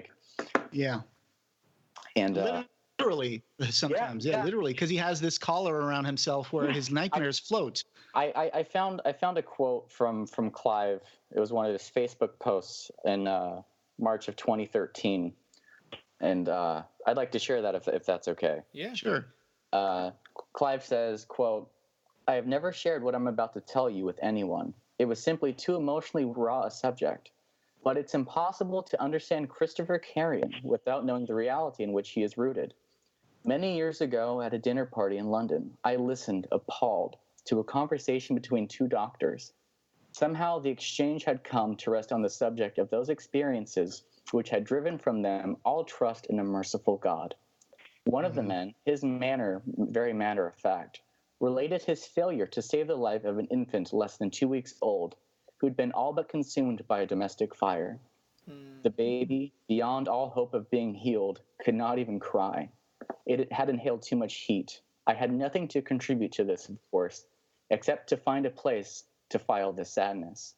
And then one day comes a character who was in some measure a figure who has a profound suffering, which made sense in a world where infants were denied the freedom to cry until their breath gave out. Christopher Carrion was born that night." Wow. Can I add something to that? This is from that interview that's in the Beneath the Surface interview with the kids. And the kids are asking him about Carrion and the evil characters, and they're talking about redemption. And let's see. The question of talking of redemption and forgiveness, you wouldn't be breaking any hearts at our school if Carrion was to have at least some good moments in his time. Right. And Clive responds that Carrion is a very complicated character, and we talked a lot today about evil, and Carrion is not a straightforward evil character. Yeah. The Nephari, they are not human, and they are perhaps born evil. But human beings, and I think Christopher Carrion is quite close to being a human being, was not born evil. He was stolen away as a baby by Mater Motley from a fire which was started by her, which destroyed his brothers and his sisters and his parents, although we later learn his father was not killed. And so Carrion is, I'm going to say something a little provocative now, Christopher Carrion is me. Yes, me. And then he goes on to say, Christopher Carrion is a man who has had love in his life, and that love has not always been good to him. Yeah. Christopher Carrion is a man who has nightmares but eats them. He is a man who is very lonely a lot of the time.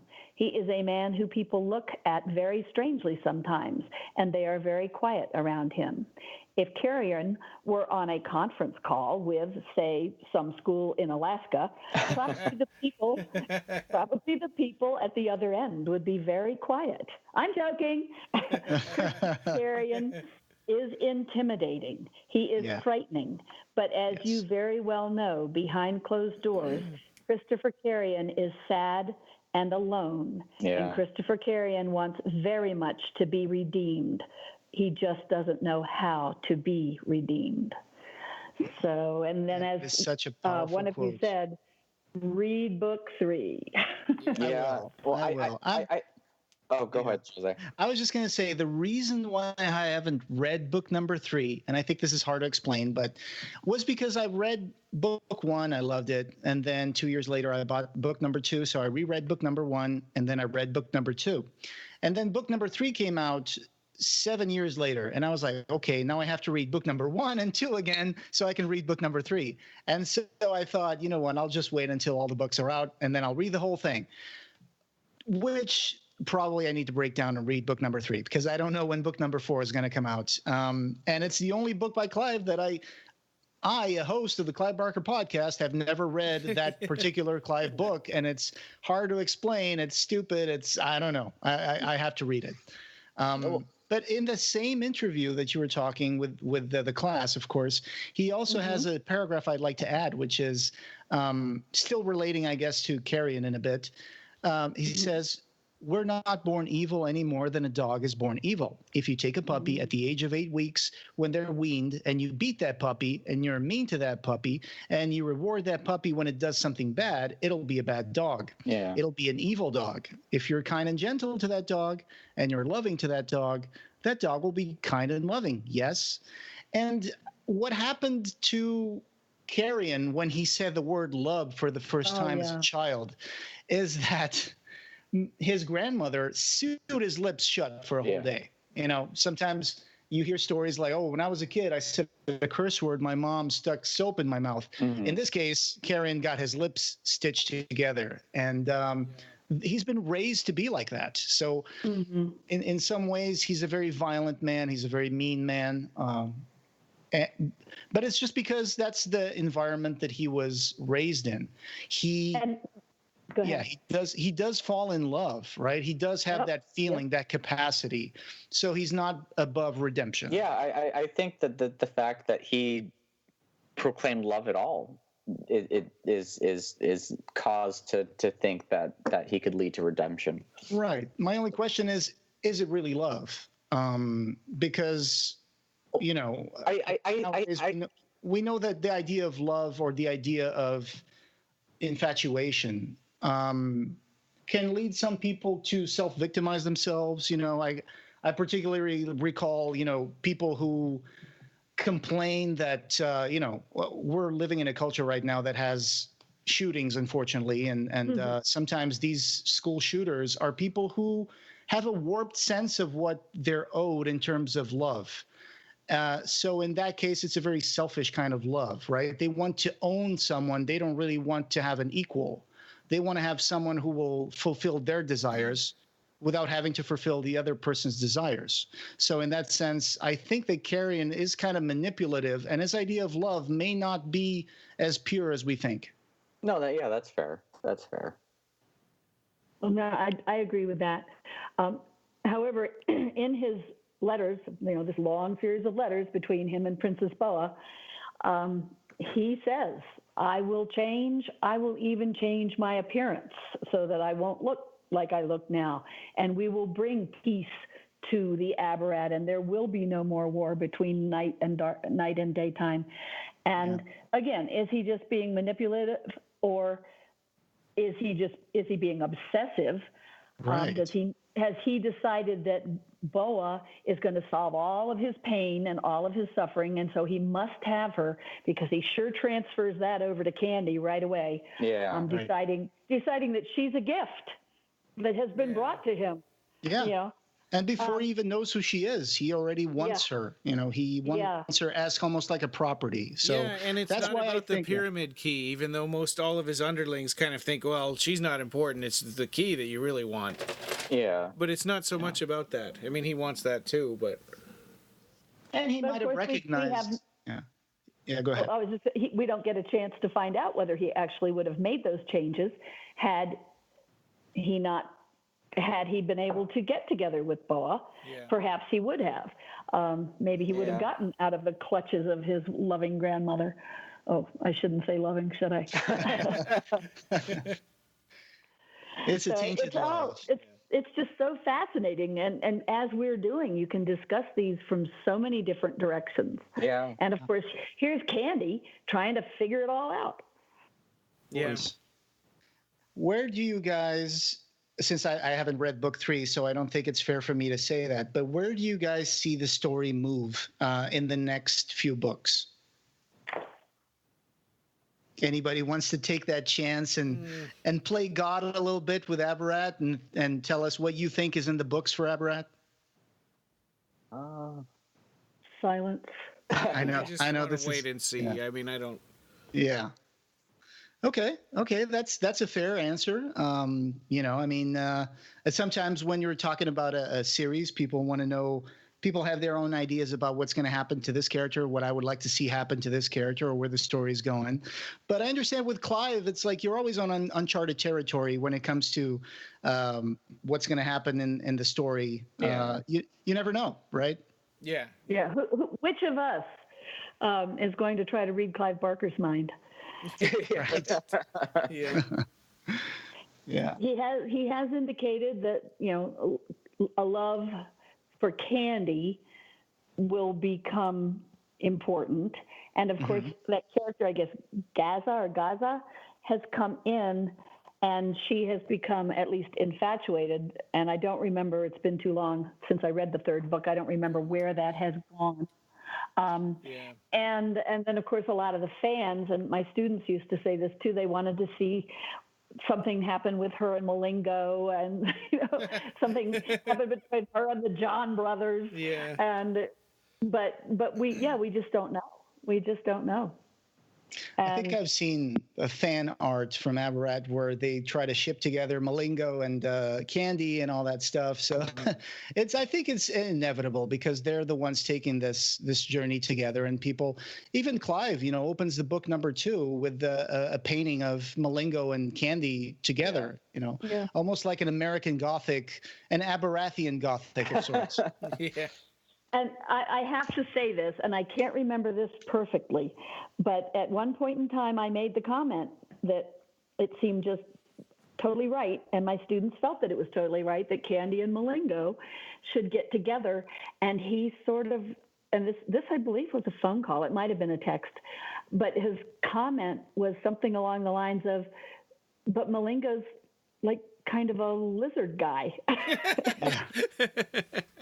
And so I don't know, was he just, again, having me on a little bit there and leading me astray, or is Candy and Malingo just going to be a friendship? I would love to see Candy and Malingo get together. Clearly he adores her, and she certainly cares greatly for him, and they are a wonderful partnership. But then again, sometimes friendship is enough. So we're just going to have to wait and see. Yeah. Of course, yeah. And in the topic of diversity, there's so many characters in this book, and they show so many different ways of living your life. There's a polyamorous character in Abarat. I believe it's one of the characters in the boat when John Mischief lives Yebadim Day. He finds this kind of hippo-like creature or something, and he's got pictures on his wallet of his extended family, and he lives with 5 different partners. Is that and then there's Kiss Curl Carlotti? It's either him or the other character that looks like I think it's Tom, I think. Oh, yeah. Okay. And then there's a pirate that is gay, for example. There's a pirate who has a husband or a lover, a male lover, and people don't even bat an eyelash. They just say, "Yeah, that's that's my husband." It's like, "Oh, okay." So the story moves on, and it just shows you and shows the young audiences that, hey, it's okay to be different. It's okay to be different. There is only tension towards difference when you give in to your fear of fear of what's different. And there's a reason. I guess we think this is something that's kind of ingrown in us from like the early days of prehistoric times where, we were tribal, and if someone else, we don't know who they are, we don't want to meet them. It's like, no, go away. I don't want you here. You're going to take my food. But nowadays it's like, hey, we live in a world that's full of different people and so many different ways of looking at the world and so many different cultures, which is also something that's important. It's important to go into different countries. If you can't go into the Abarat, go visit a different country and stay there for like an extended period of time. And you'll get a new outlook on how to live, how people live life differently, how people have different schedules or have different habits, or I've lived in different countries. I've lived in Portugal for most of my life. I've lived in Spain for several months while I was doing my master's. I was fortunate enough to visit countries like Germany and France and Italy, and so it's lovely. You really open your mind when you accept difference and incorporate it into the rich variety of this world we live in. Yeah. Well, and I would add to that, again, if you can kind of imagine seventh graders who are just on the cusp of discovering who they are, and of course, a fair number of them are questioning and discovering their own orientation. And every year I taught it, at some point in time, a student would raise their hand and say, "Miss O'Leary, is Clive Barker gay?" And I would look at the student and I would say, "Yes, is that a problem?" That was my standard response. And it was always, "Oh, no. Yeah. Because if it had been a problem, then would we have to stop this wonderful book?" And then, of course, as you point out, Two-Toed Tom and some of these other characters have relationships that are not standard, whatever you'd call it, straight relationships. And by the time we're at that part in the book, they're just reading straight past that. But imagine if you are one of those seventh grade kids who was having their own questioning and the liberating effect that can have. Of course, yeah. And I have to throw this question out there, and you can choose not to answer, but has there ever been any time when you were teaching this that any parent decided this book is not for my kid? It's kind of a multifaceted answer. And of course, every year I waited to see. One time I had a parent come to me and say, "Are you teaching Clive Barker's Abarat? Or are you teaching a book by Clive Barker?" And I always had a couple of copies that if the kids, take this home, show it to your mom and dad. And whenever they would do that, they'd come back and they'd say, "Mom and dad are happy, no worries." Oh, okay. And at one point in time, one student said he was not interested. And so I just went over to my drawer and I found another book that fit a lot of the same. Certainly wasn't Abarat, but it didn't offer the wealth that Abarat offers. But it still had some fantasy and it still had interesting characters. Frankly, I think this kid's problem was that he didn't want to read a book about a female protagonist. Oh. Anyway, so I said, "We can do this, no worries." So I had his little unit there, and I said, "If somebody else wants to do this with you, that's fine with me. Otherwise, we'll work together on it." And I think we were about 2 weeks into Abarat, and I noticed that he was with us. He did finish his book, and he did do the assignments. But every time he did most of his stuff at home, and every time we were working on Abarat in class, he was clearly attending to what we were doing. In other words, Abarat had turned out to be a book that was much more than he had thought when he first looked at it and said, I don't want to read this book. That was the only time that a student ever rejected it. And as I say, he certainly seemed to be paying attention by about 2 weeks in. And I never had a parent say I couldn't teach that book to their kid. Oh, that's great. Yeah, That's wonderful. Yeah. And that is so accommodating of you towards that student. That is truly the mark of a good teacher. Yeah. Well, again, I wasn't going to go to battle because you know, if a kid is, Abarat was a book that I selected, and I was using it as my vehicle to teach the elements that I had to teach. So in other words, I did not have to use Abarat. And in the past, I had used a number of other books, and this other one was one of them. So I had a complete unit on that book. So it wasn't like I had to go create a whole new unit. And I just figured rather than forcing him to accept something that he was going to have a problem with, we'd work on it. And he liked the other book as well. So I think he just got 2 for the price of 1. Yeah. Look at that. That's awesome. And who knows? I mean, maybe right to the end, he was just like, really? Are they really reading this book? I don't know. But the negativity that I sensed at the beginning that led him to say, I don't want to read this. And I did get a call from, I don't remember, one of his parents, mom or dad, mom, I think, saying, does he have to read this book? Is there something? And I said, no, he does not have to read this book. I can provide something else. Right. And, you know, it worked fine. So, and that was the only time. And as I say, it was either 7 years or 8 years or 9 years, somewhere around there. It was a long time, and it was a wonderful time. That's I think lovely. a lot of it has to do with the fact that I love this book and I love that unit, and it was so effective, and it gave the kids so much freedom. Oh, I wanted to fit this in somewhere. If you can imagine a classroom of 20 kids marching through the school, going from classroom to classroom, singing, oh, woe is me, I used to have a hamster tree. And, you know, the first time it was a little of a shock to my colleagues, but they got over that real quick.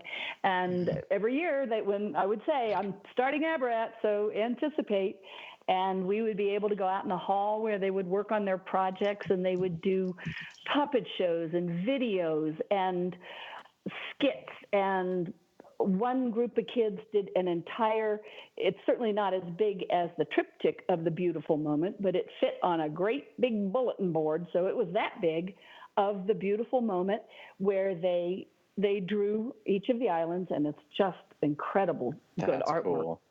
And then they labeled them and put the hours. Did you have enough time in the school year to do Abarat and then Abarat 2 and then Abarat 3?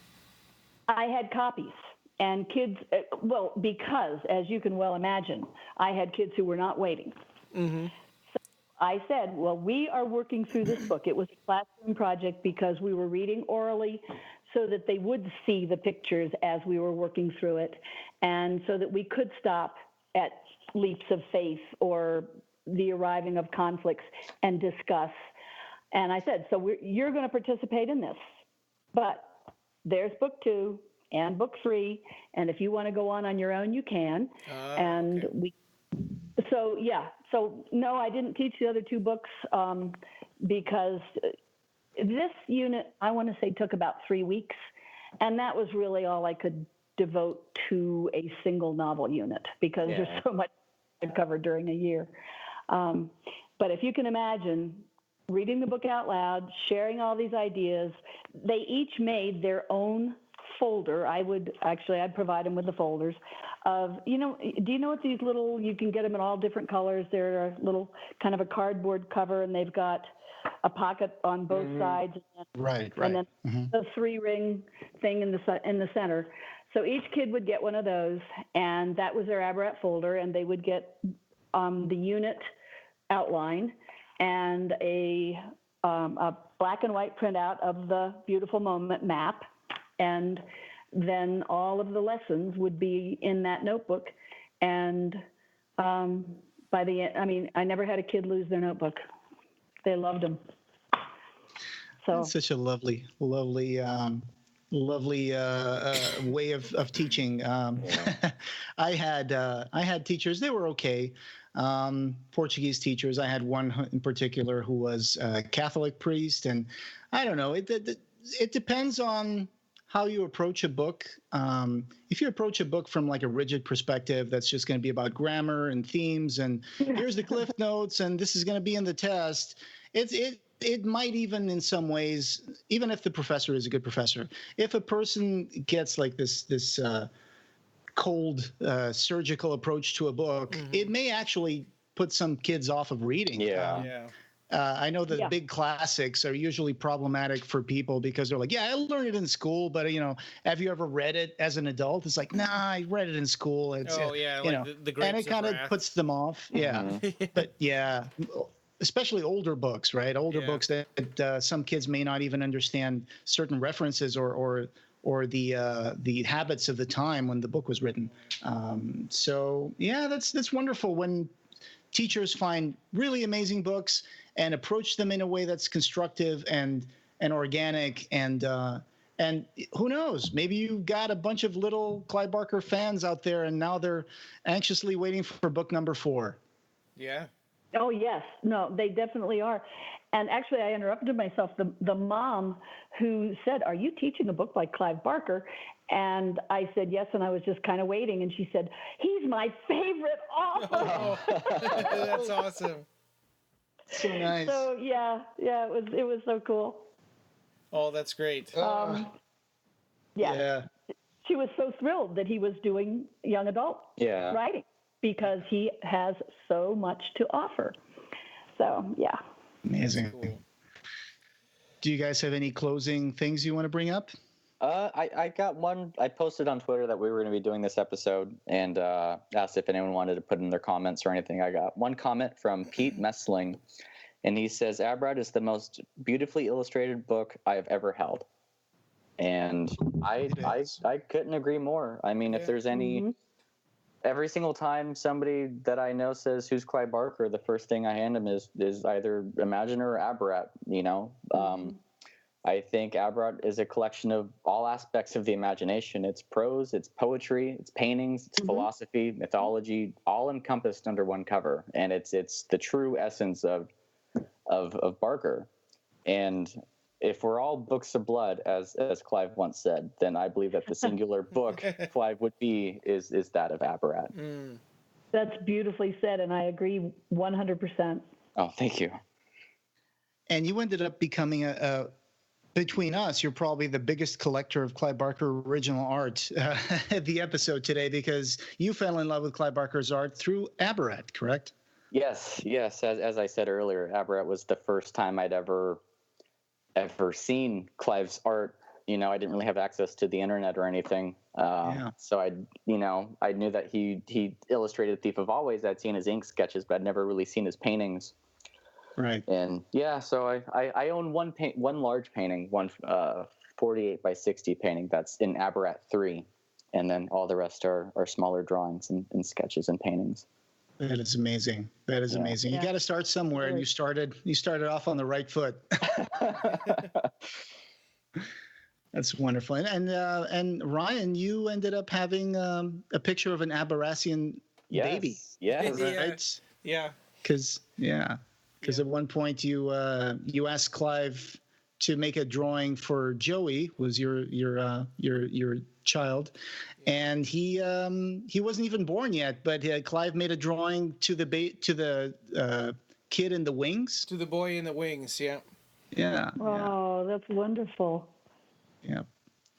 Well, this was a pleasure. Abarat is an amazing book. I read it a couple of times before. Like I said, when number 2 came out, I read number 1 again. And then I honestly had not touched it since like 2002, 2004. And so when I reread it for this, I honestly became surprised because I was like, hey, I've forgotten how good this book is. And like you said, that opening line, the storm came from the southwest and legs of lightning. I'm like, oh my God, this is the kind of stuff that made me fall in love with the English language. It was when I started reading Clive Barker in Portugal. As soon as I started reading that again and I saw that line, I'm like, oh my God, I don't remember that. And I put it on Facebook. Like, that is such a powerful opening line. It's like, is this what this whole book's going to be like? I didn't remember that. Yeah. So whenever I see a lightning storm, and of course in Kodiak we didn't very often have lightning storms, but now I live in Colorado and we have plenty of them, and I'm always looking for those legs of lightning. Yeah. Well, and that idea got explored even more in the third book, where there's a ship that actually has legs of lightning. Yeah, the Stormwalker, right? Yes. Yeah. Oh, there you go. Yes. Yep. Well, thank you so much for doing this with us, Peggy and Marcus. Oh, thank you for having me. Thank you. Yeah, it's been great. Yeah, and we're going to put a link in the show notes once this episode goes up. We'll put a link in the show notes for all the materials for the course that you taught. That's in the Beautiful Moment website, and hopefully some people will be able to download all that stuff and go through it and find new ways of enjoying the book. We have a really cool crossword puzzle in there. Oh, that's awesome. So it was, just what can we do to get these kids to say this is the most wonderful book I've ever read, and a lot of them felt that way.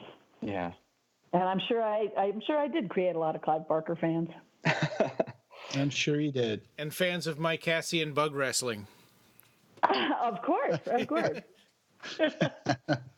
Yeah. All right. Thank you so much. Thank you. And this podcast, having no beginning, will have no end. You can find the show notes for this episode and join the discussion over at www.clivebarkercast.com, where we have news, features, reviews, and links to all the ways you can connect with us. You can subscribe on Apple Podcasts and every other place you can find podcasts. Clive Barker Podcast, or BarkerCast, is an independent editorial, podcast, and news blog that is not affiliated with or under contract by Clive Barker or Seraphim Inc. This is a labor of love by the fans for the fans. Thanks for listening.